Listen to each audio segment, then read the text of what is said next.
Hello, my beautiful souls. Welcome sa ating tarot reading sessions. Keep in mind, general reading po ito. Maring mag-resonate, maring hindi. Kunin nyo na lang po kung para sa inyo and leave the rest. Maring mag-shift the energies or magkabaliktad ang sitwasyon. Kaya kayo na pong bahala kung saan kayo nakalugar sa reading natin. So, let's see.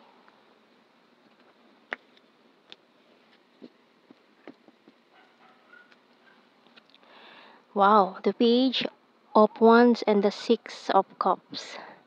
So, may marireceive kang message ngayon from someone na who's thinking of you or missing you. And this Eight of Pentacles, the Five of Wands, King of Pentacles, and the Ten of Wands, Ace of Wands, and this Hierophant. Bottom card natin, the World. So, marami kayong conflicts nitong taong to. Maring umiwas siya sa'yo or nawalan kayo ng communication dahil sa a lot of conflicts. Marami din kayong differences, maring sa culture, race, location, maring this person is in the other side of the world or long distance situation, malayo kaya mabigat para sa inyo na ipaglaban itong meron kayo noon.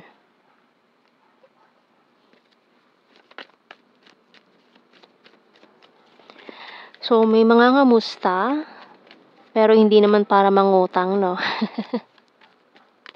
Ayan, may mga ngamusta sa'yo ngayon. Curious siya about sa mga ginagawa mo, kung ano bang ginagawa mo ngayon. So, ayan, you're seeking clarification sa mga tarot cards about this person. So, masakit pa rin itong mga nangyari.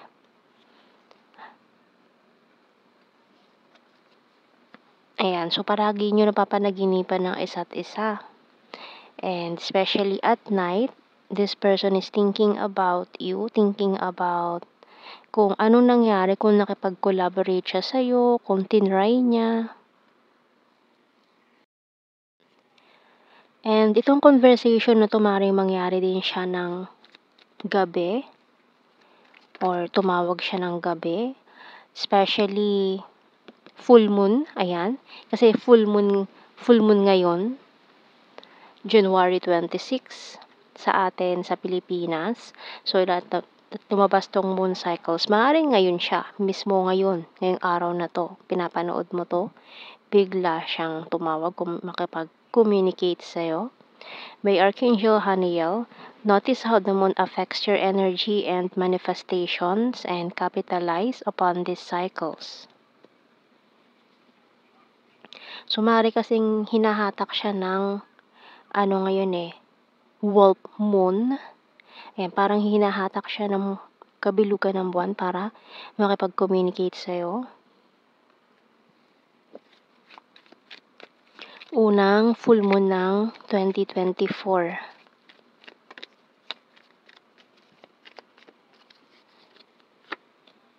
You and I were too young, so maaaring nagkakilala kayo during those times na bata pa kayo. And nag-let go kayo sa isa't isa kasi medyo mabigat nga yung sitwasyon. Finding out the truth crushed me. It was my fault but I blamed you. You don't know how hard it was to let it go, pero hindi niya naman talaga ginusto. Maring bata pa kayo na nagkahiwalay kayo nitong taong to dahil umalis sila sa location nyo, sa lugar, or may nag-migrate. I remember every detail of that day. Maring ito yung mga childhood sweethearts, mga ganun, or yung mga kababata ninyo na you have feelings with in the past, or first love, ganyan. I'm becoming a better person. I will wait for a sign from you. And I knew exactly what I was doing. So, ngayong full moon, talagang malakas ang magnetic energy na, ayan. So, ngayon siya kukuha ng energy or lakas ng loob para makipag-communicate. So, tingnan natin. So, na-excite siya sa mga pangyayaring ito and I'm waiting for you. So, maaaring matagal na 'to naghihintay. You're my strength.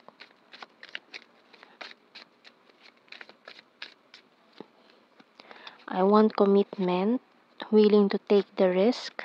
You're my destiny. Lalo na kung nararamdaman niya ito na you are his or her destiny. Can't sleep thinking of you all night long. Money is important and I have fear and anxiety.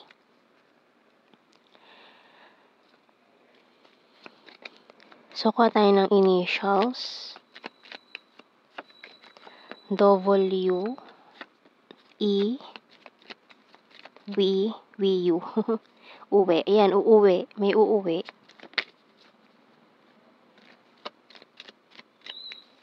Lalo na kung nag-migrate sa ibang lugar, sa ibang bansa. IQ,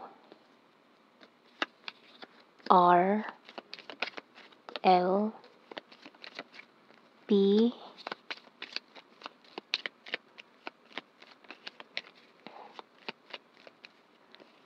S,